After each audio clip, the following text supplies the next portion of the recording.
And so these are the blue boxes there. They start at Nebuchadnezzar, and then you read from right to left, or left to right and down.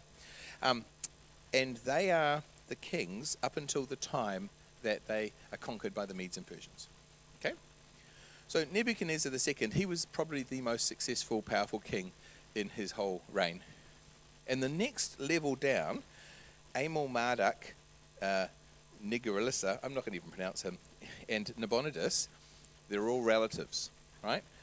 The first guy is one of Nebuchadnezzar's sons, and the other two are married to Nebuchadnezzar's daughters, right? So they're all either brothers or brother-in-law.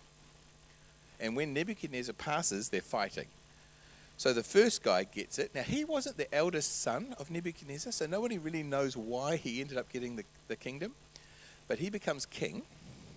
He's also referred to as Evil Merodach in 2 Kings 25. There's a reference to him there.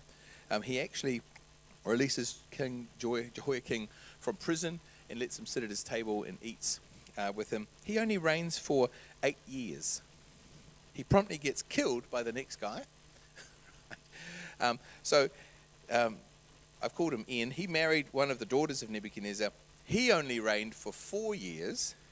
And his son, the guy Lineage, see the word Marduk happening again in their names? This is because the thought was you had to be approved by Marduk if you wanted to be a king, right? So you needed the support of the priesthood if you were going to be a rule. Otherwise, they could kind of twist and turn the people against you. So, first guy reigns for 8 years. He gets killed by this first guy, Nigerielissar. He dies. We don't know quite why he dies, but he dies. He only reigns for 4 years. And so his son, Lineage, he's very young, but he takes over the throne. He is then killed in a coup. He only reigns 2 or 3 months, and he's killed in a coup by the guy in the far right in the bottom. So Belshazzar. Belshazzar is the son of Nabonidus. Now he's terrific military guy. He's a useless politician, right? So he kills this guy, which is, I don't know what relative it is. He kills him, and he installs his father as king. So Nabonidus is king, and he puts Belshazzar in as regent. Okay? The reason all this is really important is because Nabonidus doesn't worship Marduk. He worships a different god called Sin, believe it or not, Sin, who's a moon god. So he's now trying to change who is the top of their religious pantheon. He wants to dethrone, if you like, Marduk from being number one and have this other god called Sin there. So all of a sudden, he's got a conflict with the priesthood.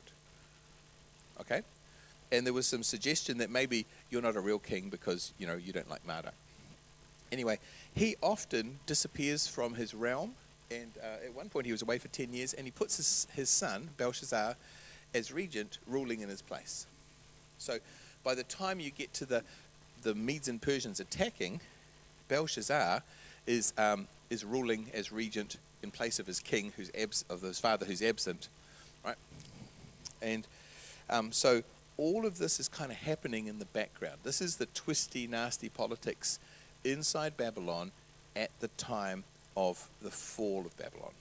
All right? One guy reigns for 8 years, 4 years, 3 months, and then 17 years, but he's not there for most of it. It's been run by his son.